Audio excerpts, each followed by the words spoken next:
الحمد لله وحده والصلاة والسلام على من لا نبي بعده أما بعد فأعوذ بالله من الشيطان الرجيم بسم الله الرحمن الرحيم وما خلقت الجن والإنس إلا ليعبدون وقال تبارك وتعالى جل جلاله واعتصموا بحبل الله جميعا ولا تفرقوا صدق الله العظيم. ټولو محترم حاضرینو، علماء کرامو، د کابل پوهنتون اساتذه کرامو او ګرانو محصلینو، خصوصا ګران او قدرمن ورور محترم خلیفه صاحب ته السلام علیکم ورحمت الله وبرکاته.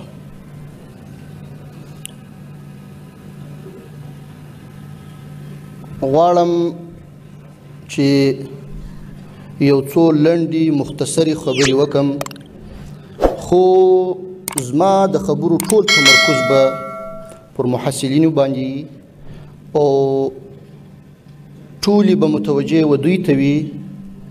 خدای دې وکړي چې دوی یې په ښه غور باندې واوري او بیا اول ماته او بیا دوی ته د عمل توفیق ورکړي. محترمو ګرانو محصلینو ورونو، اول خو به تاسو ته مبارکي درکم چې دا ویاړ مو مبارک سه. الله جل جلاله دې په دې لار کې ستاسو ستړیاوې، تکلیفونه، زحمتونه، خولې دا ټول قبول کړي او الله دې په آینده کې هم تاسو د اسلام دین او وطن د کامیابی او د هغوی دپاره د خدمت کولو جوګه کړي او الله تعالی دې دا توفیق درکړي چې تاسو په ښه اخلاص او متانت سره د دین او هیواد لپاره خدمت وکړای شي. محترمو، زموږ او ستاسې خلقت، پیدایش دا د کوم هدف دپاره دی؟ ولې موږ او تاسې الله جل جلاله پیدا کړي یو؟ دا دنیا یې جوړه کړې ده او په دې دنیا کې یې بیا موږ او تاسې پیدا کړي یو او اشرف المخلوقات، تر ټولو مخلوقاتو غوره یې ګرځولي یو. مقصد د پیدایش زموږ او ستاسې بیرته موږ تاسې خالق رب جل جلاله موږ او تاسې ته ویلی دی او راښودلی یې دی چې ما چې تاسې پیدا کړي یاست د خپل عبادت دپاره مې پیدا کړي یاست. ګورئ په دا جمله باندې علماء کرام ډېر پوهیږي، وما خلقت الجن والانس الا ليعبدون. انسانان او پیرانان دا ما نه دي پیدا کړي خو مگر د عبادت دپاره، یعنی خاص د عبادت دپاره دا ما پیدا کړي دي. نو چې هغه خالق زما او ستا چې ما او تا پیدا کړي یو، زما او ستا د خلقت سبب ما او تا ته راشي او وایي چې ته ما د دې دپاره پیدا کړی چې ته زما عبادت وکړې. نو په کار ده چې موږ د کوم څه دپاره پیدا سوي یو هم هغه څه سرته ورسو.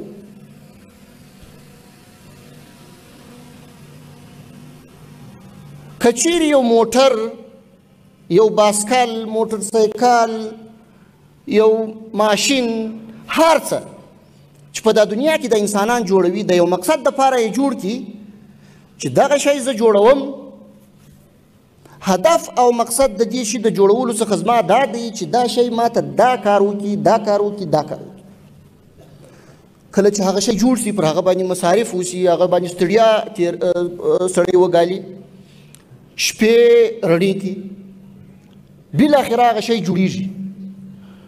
چې جوړ سو نو بیا دی د هغه کار دپاره دا شی استعمالوي د کوم کار دپاره چې جوړ کړی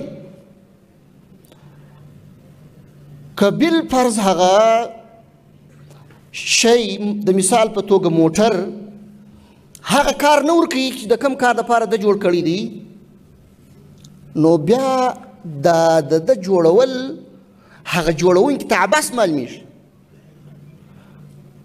چې دا ما جوړ کړی دی دا شی د دې هدف دپاره مې جوړ کړی دی نن چې زما دپاره دی هغه کار نه کوي په بله خوا سر دی نو هغه هدف چې د جوړولو څخه یې و هغه له منځه څخه ځي او له منځه څخه چې ولاړي بیا اطلاق د هغه څه چې د څه دپاره دی جوړ کړي دی هغه نسي پر کېدلی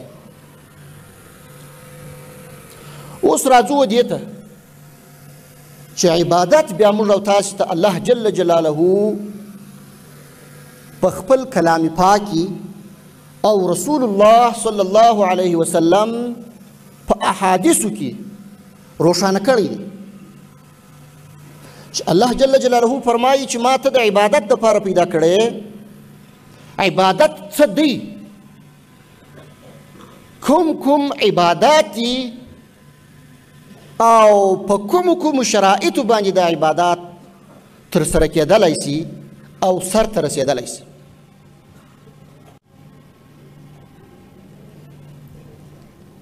اول خو د انسان دپاره ضرور او لازمي دا ده چې دی به د الله جل جلاله پر وحدانیت او د رسول الله صلی الله علیه وسلم پر رسالت او هغه څه چې موږ او تاسو ته په ایمان مجمل او ایمان مفصل کې بیان شوي دي پر دې باندې عقیده لري لومړی به تر ټولو وایي چې لا اله الا الله محمد رسول الله که دی دا اقرار په ژبه ونه کړي او دا تصدیق په زړه ونه کړي مؤمن او مسلمان نسي جوړېدلی کله چې یو څوک ایمان ونه لري مسلمان نه وي هغه څه دی چې د کوم څه دپاره الله جل جلاله پیدا کړی دی دی هغه څه نه ترسره کوي او په نورو لارو سر دی هغه هدف یې غلط کړی دی تر هغه وروسته احکام د دین موږ او تاسو ته بیان شوي دي چې 5 وخته لمونځ به کوو په جماعت سره به یې کوو دغه یې شرایط دي دغه یې ارکان دي دا یې واجبات دي دا یې سنتونه دي دا یې مستحبات دي دا طریقه د لمانځه ده او دا فرض عین دی پر هر مسلمان باندې چې دی به یې کوي حج روژه همداسې نور ټول هغه احکام د الله جل جلاله یا هغه موارد چې الله جل جلاله موږ او تاسې ورڅخه منع کړي یو او نهیه کړي یو چې دا به نه کوو هغه حرام ګرځولي دي اوس که یو څوک د مثال په ډول یو عبادت دی چې هغه لمونځ دی دا کوي د دې لمانځه دپاره شرایط بیان دي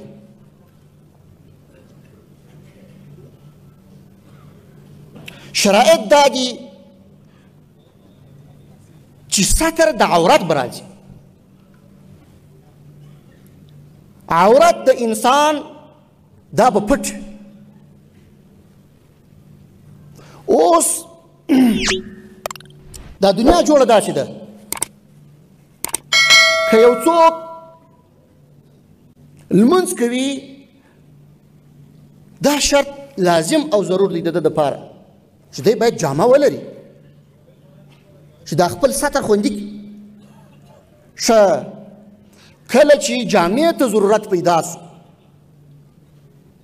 نو داسې یو چا ته ضرورت نشته چې دا جامه جوړه کړي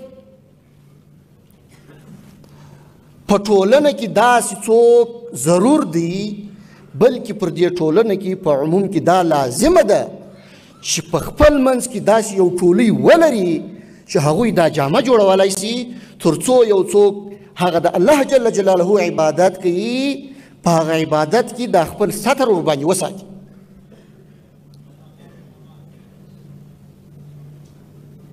د دې دپاره د زده کړې ضرورت دی زه څنګه وکولی سم چې داسې یو کالي داسې یو څه جوړ کړم چې کوم انسان عبادت کوي هغه د خپل ستر ورباندې خوندي کړي.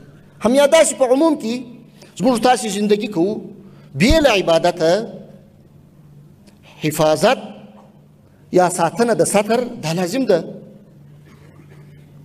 پر هر انسان باندې. نو موږ او تاسې باید په خپله ټولنه کې داسې کسان ولرو. د مثال په ډول یو له عباداتو څخه چې د ایمان یو حصه بیان سوې ده چې رسول الله صلی الله علیه وسلم فرمایي چې په لاره کې یو ازغن شی داسې یو څه چې هغه پر لاره تلونکي کس ته کېدلی شي په لار کې مشکل ایجاد کړي، دا د لارې څخه لرې کول دا ډېر لوی اجر لري. کله چې د یو مسلمان د الله جل جلاله د یو بنده د لارې څخه د یو ازغي یا یو کوچني خنډ لرې کول دومره اجر لري، نو د هغه د اوسایي دپاره سړک جوړول، د هغه د سپرتیا دپاره موټر جوړول، د هغه د صحت د ساتنې دپاره دوا جوړول، دا به څومره ثواب لري. راځم مطلب ته چې دا ټول علوم که دیني دي که عصري دا ټول یو د بل سره تړلي دي. دا ټول د انسان د اصلاح، د انسان د ښه زندګۍ تېرولو او د انسان د صحت په دغو چارو کې دي. که چیرې یو څوک طب وایي او طب په دې نیت باندې وایي چې یو انسان چې د الله جل جلاله عبادت کوي هغه چې کله صحتمند وي دا کار کولی شي. که صحت د لاسه څخه ورکوي او ناروغ کیږي بیا د الله جل جلاله عبادت پر هغه طریقه چې څنګه یې حق دی نسي ادا کولی. او یا الله جل جلاله فرمایي ومن احیاها فکأنما احیا الناس جمیعا. چا چې یو نفس ژوندی کي یعنی د هغه ژوند یې وژغوره داسې دی لکه ټول انسانیت چې ده وژغوره. نو که یو څوک علم حاصلوي، تعلیم کوي او غواړي چې د ځان څخه ډاکټر جوړ کړي او بیا دې ټولنې ته خدمت وکړي دا یو لوی عبادت دی. که یو څوک غواړي چې یو اسلامي هیواد د مسلمانانو یو ټولنه اړتیا لري تر څو د یوه ځای څخه بل ځای ته د سفر کولو لپاره له موټر څخه کار واخلي، د طیارې څخه کار واخلي یا نور هغه وسایل چې د سفر دپاره وي د دې څخه کار واخلي. د دوی د هوساینې د دوی لپاره د خدمت کولو په نیت دی انجینري زده کوي، انجینر جوړیږي او تر هغه وروسته دی طیاره جوړوي، موټر جوړوي او هغه څه جوړوي چې هغه باندې انسان هوسا کیږي، د انسان ژوند ورسره سمیږي. یقینا چې دا عبادت دی. همدې ته ورته زموږ ستاسې د زندګۍ هره برخه دا د دې سره تړلې ده چې د هر څه دپاره په یو ټولنه کې باید یو ټولګی وي، یو څه کسان وي چې هغوی هغه زده کړه ولري او هغه چاره ترسره کړي. افغانستان دی یو نظام حاکم دی، دا نظام امنیت ته ضرورت لري. ضرور ده چې په نظام کې به پولیس وجود لري، اردو به وجود لري، تر څو موږ او تاسې چې داسې تعلیم کوو، ژوند کوو، زندگی کوو، کاروبار او تجارت کوو، امنیت مو خوندي وي. که امنیت وجود ونه لري ما او تا ژوند نسو کولی. لازمه ده پر ټولنه باندې چې په خپل منځ کې داسې اشخاص ولري چې هغوی د دې ټولې ټولنې د دې هیواد د دې نظام ساتنه وکړي. صحت ته اړتیا لري. لازمه ده پر دې ټولنه باندې چې دوی ډاکټر ولري او خپلې اړتیاوې خپل مشکلات په خپله ټولنه کې دننه حل او فصل کړي. پردیو ته محتاج نشي. استادانو ته ضرورت لرو ځکه که نوی نسل راپورته کیږي او د هغوی د تربیې دپاره موږ استادان ونه لرو نو ځوان قشر یا نوی نسل دا به موږ څنګه روزو؟ هدف او مقصد مې دا دی چې زموږ او ستاسو ټولې هڅې ټول کوششونه ټولې ستړیاوې دا د مشترک هدف دپاره دي. یو د بل اعضایو په انسان کې دا یو ټولنه ده. یو به د زړه کردار ادا کوي، بل به د سترګې کردار ادا کوي، بل به د لاس کردار ادا کوي، بل به د پښې کردار ادا کوي، بل به د دماغ کردار ادا کوي، بل به د ژبې کردار ادا کوي. هیڅوک باید دا فکر ونه کړي چې یوازې دماغ وجود ولري نور که دا هیڅ څه نه وي بس دا کفایت کوي. هیڅکله نه. که یوازې زړه فعال وي نور اندامونه ټول فلج وي آیا دا زړه څه کولی شي؟ که یوازې سترګې فعاله وي نور ټول وجود فلج وي یوازې سترګې څه کولی شي؟ همداسې دا نور اندامونه. هر اندام هر عضو ته انسان ضرورت لري او د هر چا د هر عضو د هر اندام وظیفه کار او مسؤلیت معلوم دی. لاس باید هغه وظیفه اجرا کړي کومه چې د لاس وظیفه ده. پښه باید هغه وظیفه اجرا کړي کومه چې د پښې وظیفه ده. سترګه باید هغه وظیفه اجرا کړي کومه چې د سترګې وظیفه ده. چې دا ټول اعضا سالم وي او هر عضو خپل هغه مسؤلیت ادا کوي کوم مسؤلیت چې د ده دی. د انسان ټول وجود به فعال وي، برجسته به وي او کار به کولی شي، تحصیل به کولی شي، هر خدمت به کولی شي. هغه هدف چې دی د څه دپاره پیدا شوی دی هغه به سرته رسولی شي.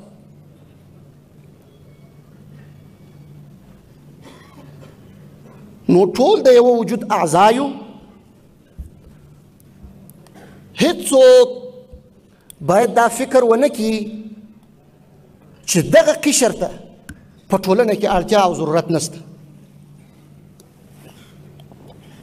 که یو څوک دا فکر کوي دا فکر یې غلط او باطل دی. هر قشر ته موږ ضرورت لرو. دا ټولنه دا نظام دا وطن دا ضرورت لري. نن موږ او تاسې څومره زیاتې نیمګړتیاوې او مشکلات لرو، ستونزې لرو. یو د بل یا د نورو هیوادونو محتاج یو. د صحت په برخه کې ګوره موږ تاسې ډېره لویه نیمګړتیا لرو او لوی احتیاج چې زموږ او ستاسې دی دا د صحت په برخه کې دی. بعضې هغه لوی امراض چې موږ تاسې په هیواد کې هیڅ د علاج طریقه نه لرو. نو چې دلته ته ستا نظم جوړ نه وي، د مثال په ډول د سرطان مرض دی، د زړه ناروغي، د نور داسې مرضونه دي، که چیرې یو څوک مریض کېږي هغه حتما مجبور دی چې هغه به هر ضلالت کوي، هر مشکل کوي، هر څومره ستونزه کوي، دی به د خپل علاج دپاره ځي. داسې یو ځای ته به ځي چې هلته دی خپله تداوي وکړي، علاج وکړي. او موږ تاسې وینو چې موږ تاسې په دې برخه کې په څومره ستونزو او ناخوالو کې راګیر یو.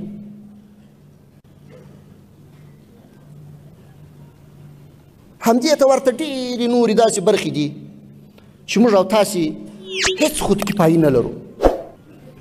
نو ځوانانو تاسو ته وایو او د الله په خاطر درته وایو چې دا ټولنه، دا هیواد، دا ولس تاسو ته سترګې په لار دی، تاسو ته اړتیا او ضرورت لري.